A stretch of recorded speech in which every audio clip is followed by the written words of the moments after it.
Hello everyone welcome back in my another video hope सबैजना सन्चै आरामै हुनुहुन्छ होला। आज म चट्ट परेर कहाँ जान लागेँ त आज म मामाको वेडिङमा जान लागेको छु र हामी जन्ती जाने हो।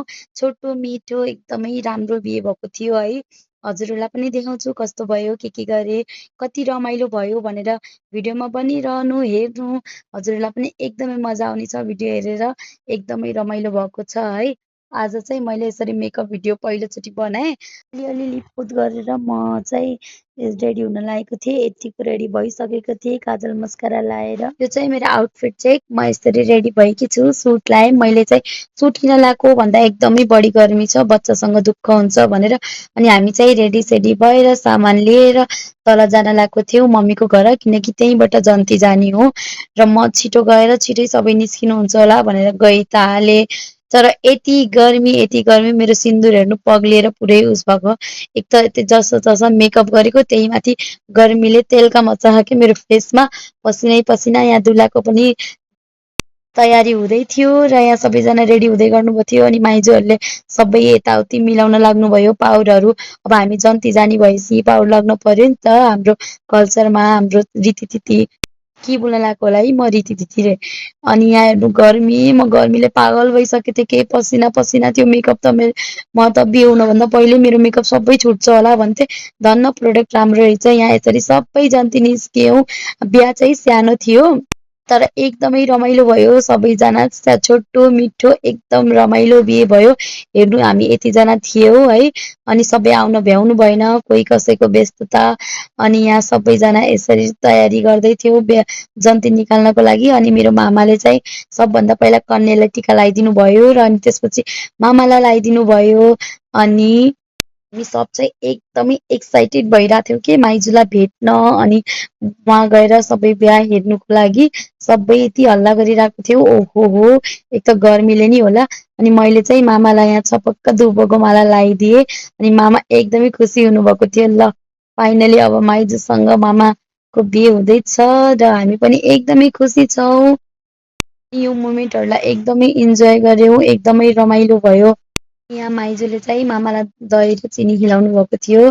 शुभ कार्य गर्न गएपछि दही खिलाइन्छ नि त है। किनकि आमा हुनुहुन्न थियो, आमा त गाउँमा हुनुहुन्थ्यो बुहारीको स्वागत गर्नको लागि। हामी चाहिँ गाउँ पनि जानेवाला छौँ, भिडियोमा बनिरहनु होला। हामी चाहिँ यहाँ बुटोलबाट जन्ती जान लागेको छौँ। बिहा चाहिँ सिद्ध बाबामा, भित्र्याउने चाहिँ पाल्पा हो कि पाल्पा हुमिनमा। एकदमै रमाइलो भएको थियो हामीलाई। हामी गाउँ जाने भनेर यति एक्साइटेड भएको थियो होइन। मामाको बिहा त हुँदैछ अनि धेरैमा जान लागेको भएर गाउँ जानको लागि एकदमै एक्साइटेड थियौँ। अनि सबैजना बस्यो। यहाँ चाहिँ मेरो बहिनीले ब्लगिङ स्टार्ट गरेको थिएँ, ल म बोल्छु भनेर।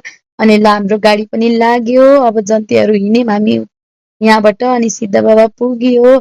अनि सिद्ध बाबा पुग्न साथ यस्तो चिसो हावा चल्यो थियो है। यति खुसी भएको कि हामी त त्यो मौसम देखेर ओहो हो।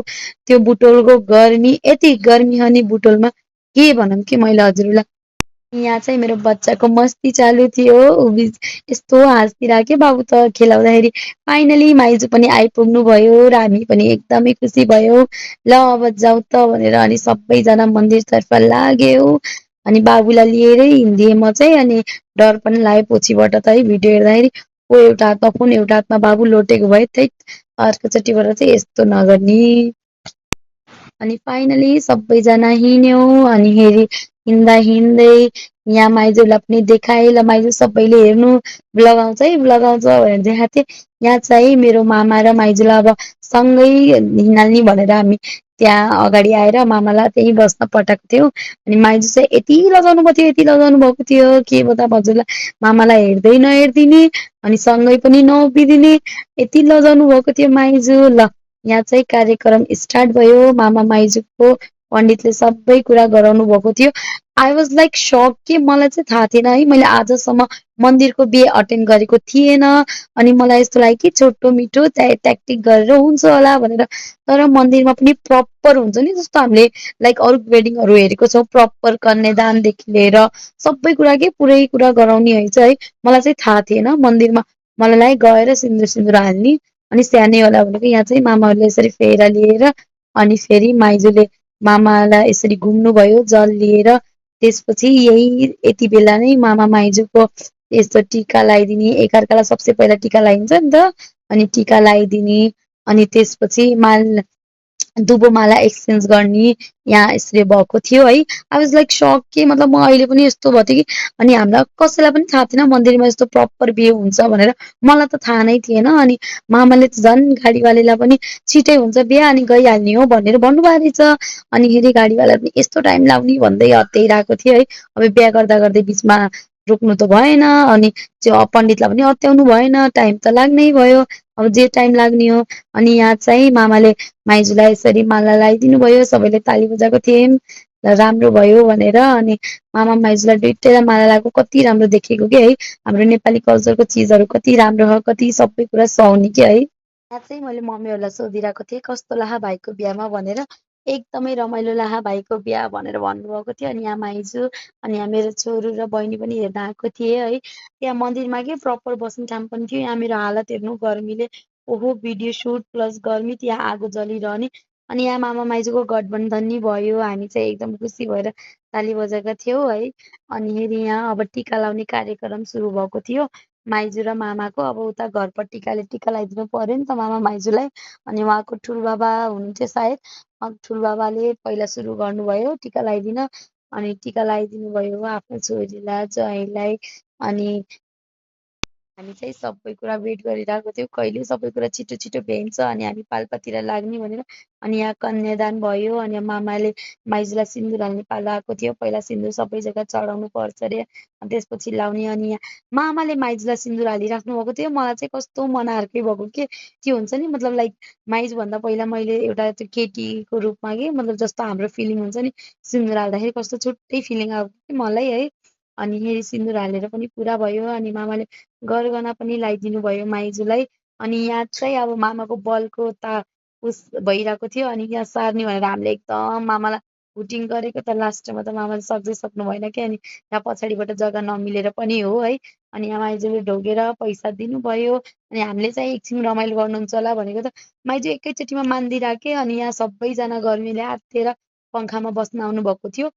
म चाहिँ पाल्पै बस्ने भएर कतिचोटि आउने जाने भएर पनि सिद्ध बाबा गएको थिएन होइन। अनि जहिले पनि बाहिरबाट हेर्ने। अनि यहाँ चाहिँ हामी गाउँ पुगिसकेका थियौँ, बिचको क्लिप लिन पाइनँ। अनिखेरि यहाँ गाडीले पिकअप नदिएर दुलै पनि हिँडेर हामी पनि हिँडेर गइरहेका थियौँ। तर यहाँ गाउँ पुगिसकेपछि त्यो गाउँको चिसो अनि त्यो माटोको खुसबु यति मस्त लाग्थ्यो कि है त्यो हिँडेको पनि केही उ छैन कि। अनि अब ल माइजूलाई भित्र्याउने भनेर हामी चाहिँ घरतिर लायौँ है। अनि घरतिर लाएर आमाले चाहिँ एकछिन कुर्याउनु भएको थियो के भएछ र भनेको। अनि सब तयारी गर्नुपर्ने है माइजूलाई दियाबाती जलाएर कलशमा पानी राखेर भित्र्याउनु पर्ने। अनि यहाँ चाहिँ भान्जीहरूले अब के गरे ढोका छेक्न लाग्नु भएको है। भान्जी मतलब मामाको भान्जीहरू मेरो त बहिनी भयो। मैले चाहिँ भान्जी भन्दा बित्तिकै हजुर तपाईँ आएको के है तर यिनीहरू त मेरो बहिनी हो नि त भने नि चल्छ। अनि ल फाइनली माइजू घरभित्र आउनुभयो। र अब यहाँ माइजूले यसरी दिया आफ्नो हातमा लिएर कलश लिएर अनि अब आमाको एन्ट्री हुन्छ। आमा आउनुहुन्छ र माइजूलाई तानेर लिएर आउनुहुन्छ है। यस्तो चाहिँ यो सब कल्चर के है कति राम्रो हाम्रो नेपालीको कल्चरहरू कति ब्युटिफुल कल्चरहरू छ है। अनि आमाले यसरी भित्र लिएर आउनुभयो। त्यसपछि माइजूले आफ्नो ठाउँमा राखेर अनि अब उता पहिला उहाँको फ्यामिलीहरूले टिका लगाइदिनु भयो। अब यता घरपट्टि सबैले टिका लगाइदिनु पर्यो। अनि आमाले हाम्रो चाहिँ दुईटा आमा हुनुहुन्छ है। यहाँ मेरो आमा अनि कान्छी आमा दुइटै हाम्रो आमा हुनुहुन्छ। अनि उहाँहरूले टिका लगाइदिनु पर्यो, मामा माइजूले टिका लगाइदिनु पर्यो। अनि आमाले सुरु गर्नुभयो। आमाले चाहिँ यहाँ एकदमै फलाक्नु भएको थियो मेरो छोरा बुहारीलाई राम्रो होस् भन्दै। अनि हामी चाहिँ सुनेर यस्तो सेन्टी भइएको थियौँ कि है एकदम राम्रो पनि लागिरहेको थियो। फाइनली हामी घर आइपुग्यौँ भनेर। अनि यहाँ माइजूलाई चाहिँ सबैले ढोग्न पठाउनु भएको। अनि के भन्नुभएको भन्दा हुन्छ नभन्दासम्म उठ्नुहुन्न भनेर। अनि बिचरा माइजू पनि तपाईँको फेरि गरौँ भनेर गर्न लाग्नु भएको के। अनि यहाँ चाहिँ रमाइलो गऱ्यौँ, नाचगान गऱ्यौँ। त्यसपछि आजको